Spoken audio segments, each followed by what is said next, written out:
So Pat McAfee, Cody Rhodes promo. Um, yeah, so this is basically turned into the Cody Rhodes versus Pat McAfee feud, um, which, I was not expecting. Um, their solution was like, this Cody and Randy feud's really not getting Cody over, and everybody wants Randy to win, and also these two, like, I don't think they were going to be giving us like really spectacular promos between each other. I don't know. Maybe they were. I just don't think Randy lately has been doing all that great with promo work. And, um, when Cody's not really. I don't know. I feel like sometimes Cody can get into these modes where he's just kind of like going for the motions. This stuff seems to like genuinely piss him off. Like this whole thing is genuinely pissing him off. So it's like he has a bit more fire in his promos than he usually does. And I think he really cooked Pat McAfee tonight. And that's not this like the whole story is stupid. The whole story is stupid and unnecessary. And I understand where people are coming from, where they're like, I just wish they'd just stop it. And they should have just dropped the whole thing. But unfortunately, it's just too big to drop at this point. And also, last year, I mean, Rock got inserted with the whole John Cena turning heel thing, and it was this massive main event storyline, and then he was never to be heard from ever again. So like I don't think you can just do that a second year in the row where just Randy drops Pat with an RKO and it's like, yeah, we're abandoning that storyline, especially this close out to WrestleMania. So like the promo segments, I think they did do a good job. Like all the stuff with like, Nick Aldis being like, well, you can't touch him, all right? You can't attack Pat, or it's an order from the higher up. You know what that means. Alluding to Ari Emanuel and TKO. And I like that stuff. And that a lot of this stuff is reminding me of WrestleMania 40, where, it was Cody and Roman in the main event, but all of it is sort of being pushed to the background. Like Cody and Roman got pushed to the background because really the feud was primarily Cody and The Rock. So, like, yeah, true, like the last match was Cody and Roman, but really it was more of a Cody Rock story. This is the same kind of thing. It was supposed to be Cody and Randy, and they did get some time to like build their own feud. I feel like in the WrestleMania 40 build-up, like Cody and Roman barely interacted, so at least Cody and Randy are interacting with each other a lot. But at the same time, this is very much just morphed into a Cody-Pat McAfee feud out of nowhere. And it's also sort of developing into a Pat McAfee and CM Punk feud. That's kind of one thing that I like and dislike. I do kind of like that the shows they're just taking shots at each other. All the guys in the main event just taking shots at each other. I think it would be cool if the next time we see Roman, I don't know if he's coming back on Monday.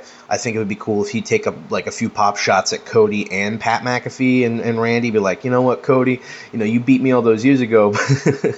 Now you really struggling, ain't you? You just talk shit, because I think that would be, I don't know, I like that. At the same time, I also don't, because everything is centering around Pat McAfee all of a sudden, and now Jelly Roll, and I'll give credit to Jelly Roll. He seems like a nice dude. He seems like he actually likes being there. I don't even think he really wants to be in the feud itself, but it's like they're putting me in it, so I gotta do what I gotta do. And I liked the promo he gave to Cody. He was like, this ain't about me. This ain't about Pat McAfee. This is about 20 years of friendship. I really like, I don't know, I've been liking a lot of the stuff I've been hearing from Jelly Roll. It's when he actually gets involved physically and starts doing choke slams. I go, stay away. But when he's doing the backstage pep talks, I'm like, wow, he's actually really good in his role. And the guy who's with Trick Williams, I don't know his name, Little Yachty or something, Little Yeet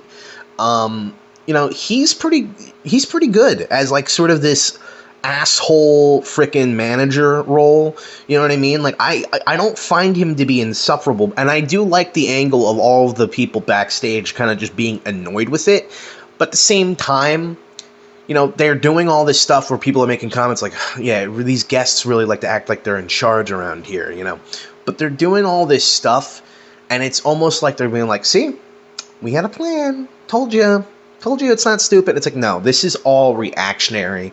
This was not planned. You know, you guys thought we were going to eat up the Pat McAfee stuff, and when we didn't, you're like, okay, let's pivot and act like we knew better the entire time.